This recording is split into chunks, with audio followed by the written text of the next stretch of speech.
What's up guys, this is KH Unlimited. Today I have another video for you guys, and today I'm going to be talking about my thoughts on PlayStation Experience. Now I know I'm a bit late when giving my opinion on PlayStation Experience, but it happened and I have some time right now. This is the first time I'm free this week, so I decided to make a video on my thoughts anyways, and I don't think it's going to be too long. I don't really have a script or anything, just going to be giving my kind of not only first impressions but like overall thoughts of it and the news that's come on the stuff that I've been interested in. So the two things that I was interested in was Ratchet & Clank and Final Fantasy VII Remake. So when watching, actually no, I didn't watch PlayStation Experience. I was studying while it was happening, so every hour or so I would just kind of check Twitter what's happening, and I kind of saw on Twitter what was happening with the hype of Final Fantasy VII and so on. And also me being a huge Ratchet & Clank fan, it's one of my favorite games, probably after Kingdom Hearts, kind of with Sly Cooper. Since one of my favorite games, I was really looking forward to that, and obviously it did show up and I was really excited for that. So Ratchet & Clank and Final Fantasy VII I was really excited for. Now Ratchet & Clank and Final Fantasy VII I'm kind of excited for completely different reasons. Ratchet & Clank I'm excited for since it's such a nostalgic game for me. I played ever since I was a child, one of my favorite games. I think one of my first games too on the PS2, which is Ratchet Deadlock, and because of that I kind of have a love for it. So I really can't wait for the new game that's going to come out on the PS4, and it looks gorgeous, one of the best looking games I've seen. As people saying, it looks like you're playing through a Pixar movie, which is not an understatement. It actually does feel like that, so I really can't wait for it, and especially the movie has going to release alongside it, I think a few weeks after the game releases. And I believe the game is releasing in April 2016. I think April 12th, I believe so. And the reason I'm excited for Final Fantasy VII is for a completely opposite reason. It's not because I have nostalgia for it or because I love it. It's because I actually want to try Final Fantasy. Now, if you guys didn't know, I'm not a fan of Final Fantasy. By that I don't mean I hate it, but that I mean it's just I'm not a fan yet. So I feel like Final Fantasy VII will help me come into the series. The only game I played of Final Fantasy VII, the only game I played of Final Fantasy was Final Fantasy VII Crisis Core, and that was on the PSP, and the only reason I only played that was because I got it cheap for Boxing Day like maybe 3-4 years ago, and I wasn't really I wasn't really focused on the story or anything. It was just another game that I picked up. I was really able to get like any game I wanted. I just picked up Final Fantasy VII Crisis Core because it was just there and it was pretty cheap. So I didn't really focus on the story or anything. I obviously know what happened with Zack Cloud, etc. But again, I didn't really play it for Final Fantasy. I just played the game just because it was just another game.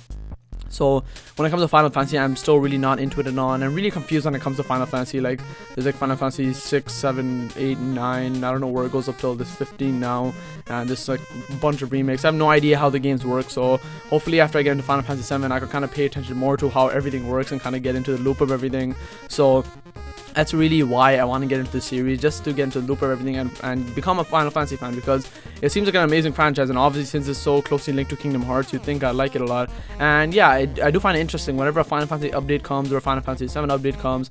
I'm really excited for it, but I can't be as excited as everyone who's actually a fan and who's played since they were a kid, like some of my friends. So hopefully once Final Fantasy 7 Remake comes out, I'll be able to get into it. And this kind of takes me to my next point of more news that came out of it, which kind of pissed a lot of people off, which is Final Fantasy VII is going to be releasing in a lot of parts, and a lot of people have been calling it episodic. I wouldn't really call that. Episodic would be something kind of like Life is Strange, where gameplay is only maybe like 2 hours each part maybe. I don't know how long it is, never played it myself, but I've seen Let's Plays, and it is not really the longest in the world, and parts released every few months or so. Final Fantasy VII isn't going to be anything like that, so they're going to be releasing it in parts. I believe it's 2 parts, I don't know if it's confirmed, but the reason they're doing the parts is because the game is too big for a disc. That's what they said. So each game is going to feel like its own game, which is amazing. People really shouldn't be complaining about this. It's kind of like we're getting 2 separate games or however much parts we're making, and that's the reason we're getting parts. It's not just because, oh, we could just split into 2 parts to get money. That may be some part of the reason, but the main reason is because the game is so big. They have so much detail packed into kind of the same amount of content they had for the original, and they also want to add some stuff, and because of that they can't really put it onto one disc, so they're going to be releasing in different parts. 2 of the parts or however much of the parts going to be feeling like their own game, so that's why it's going to be released in multiple parts. And I at first was obviously not liking it that much because people were kind of tweeting it out and talking about it being episodic, and if you're going to use the word episodic, obviously people think of it negatively because they're going to think of episodic games which are just like maybe 2 hours, 1 hour long, and then you're done with it and you got to wait a few months for it. But if you think about it in multiple parts, like Final Fantasy VII Remake Part 1, Part 2, and each of them feel like full-fledged games and you can kind of enjoy each of them for a very long time, then obviously I'm okay with that. It's almost like thinking of it as kind of Kingdom Hearts 1 and 2, but not like that really. They come right after each other, and release will probably only maybe a few months to a year apart maybe. We obviously don't know what the release is going to be, but it's going to be similar to that. So since they're releasing in different parts, I'm okay with it, especially since we're going to be getting more content, and the more content for me is better because I'm going to be trying to get into the series, and hopefully I'm going to be able to enjoy it more. And then from that I could go into Final Fantasy 15 and hopefully be in the loop for all things Final Fantasy. So yeah, Final Fantasy 7 was one of the things that I was really excited for, and the trailer looks amazing. Another thing I actually want to address is the gameplay.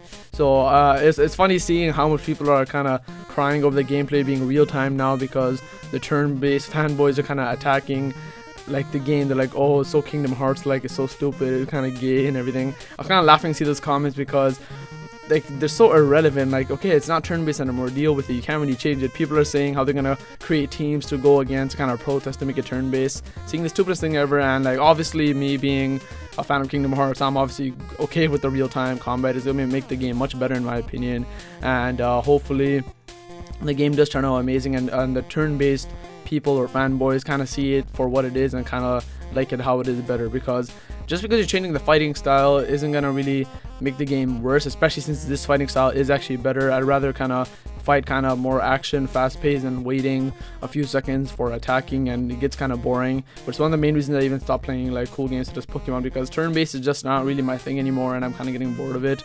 So real time, whenever I can get a game like that, I really appreciate it. So time to stop talking about Final Fantasy. Now let's go to the main game I really like, which is Ratchet & Clank. This was the main thing I was really excited for, and what they showed was amazing. They didn't really show new things, they were kind of repeated things. So we saw the pixelizer gun again, we saw old weapons such as the combustor, the fusion grenade, and the Groovatron. So in terms of weapons, you never saw any new things, but we found out that they're using movie clips for some cutscenes for the games, and they're also making new cutscenes. And the thing that I really loved about one of the interviews that they said is you can't even notice when they switch between the movie cutscenes and the game cutscenes, which shows how far they've come with technology with gaming. You actually can't tell the difference between the gaming cutscenes and the movie cutscenes. That's how good it is. And I was just kind of surprised when they said that they're using movie cutscenes and they're gonna just change between them. And I'm really glad for the game since they're able to do that, and I'm really excited for the game because it just looks so amazing. If you see the gameplay, it's cool. I don't know if it's gonna be on the screen right now, if I'm allowed to put it for copyright reasons or not, but the game is amazing. I'm really hyped for it. There's not really that much I could say about it, but I just can't wait for it.